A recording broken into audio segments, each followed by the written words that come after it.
Je viens de suivre le second discours de M. Tshisekedi sur le changement de la Constitution à partir de Lubumbashi après celui de Kisangani. Un discours qui oscille entre les mensonges et les menaces en guise d'argument pour justifier le changement de la Constitution de notre pays. Ce qui déshonore à la fois la fonction, mais discrédite alors complètement le projet. Qui vous a dit, M. Tshisekedi, que vous avez la charge de limiter l'étendue du débat sur le projet funeste de changer la constitution de notre pays en menaçant de poursuite les opinions contraires sous le prétexte fallacieux de la manipulation? La manipulation, laissez-moi vous dire, Monsieur le Président, c'est lorsque vous essayez de faire croire à toute la nation congolaise que c'est la constitution qui vous empêche de lutter contre la corruption, les détournements et les gabegies financières coutumières à votre régime et auxquels se livrent quotidiennement vos proches, vos amis et vos collaborateurs.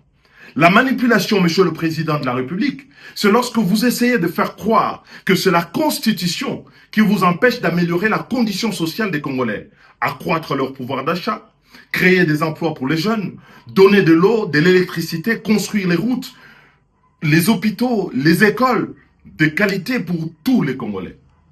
La manipulation, Monsieur le Président de la République, c'est lorsque vous essayez de faire croire encore que c'est la Constitution qui vous empêche de ramener la paix à l'Est et de recouvrer la souveraineté sur les territoires occupés, alors qu'en réalité, vous bénéficiez de plein pouvoir et tous les moyens consacrés par notre Parlement à la lutte contre ce fléau qui déchire notre pays, n'ont pas, à ce jour, donné des résultats probants. La manipulation, Monsieur le Président de la République, c'est lorsque vous versez dans une interprétation tout à fait iconoclaste de l'article 217 de la Constitution, par un faux bruit, en faisant croire que cet article expose le Congo à céder des territoires à des États voisins. Sinon, M. Etienne Tshisekedi, dont vous portez fièrement le nom, n'aurait pas proposé la même disposition à l'article 69 de la Constitution du 24 juin 1967, dont il était co-rédacteur sous la Deuxième République avec le président Mobutu. La manipulation, Monsieur le Président de la République, c'est lorsque vous inoculez la peur dans la population au lieu de la rassurer, alors que vous consacrez l'essentiel de vos déplacements à l'étranger, alors que vous dirigez un gouvernement dont la survie tient en partie de la solidarité internationale, à l'exemple du dernier accord que vous venez de signer avec le Fonds monétaire international. La manipulation, enfin, Monsieur le Président de la République, c'est lorsque prenant les enfants de bon Dieu pour des canards sauvages, en feignant d'ignorer qu'un changement de la Constitution conduit à une nouvelle Constitution dont le bénéfice est strictement personnel, et remet les compteurs à zéro, en faisant sauter le verrou de l'article 220 pour vous permettre de solliciter un troisième mandat, là où les Congolais ont voulu justement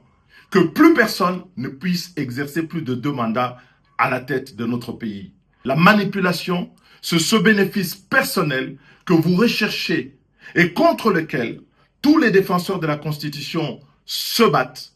à savoir limiter le nombre de mandats du président de la République et que le nombre de mandats du président de la République ne doit plus dépendre du bon vouloir du prince, mais de la loi, la Constitution, le pacte républicain, à savoir l'article 220.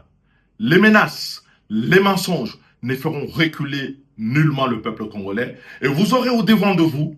tous les patriotes qui veulent aujourd'hui que le Congo devienne à jamais une république, un État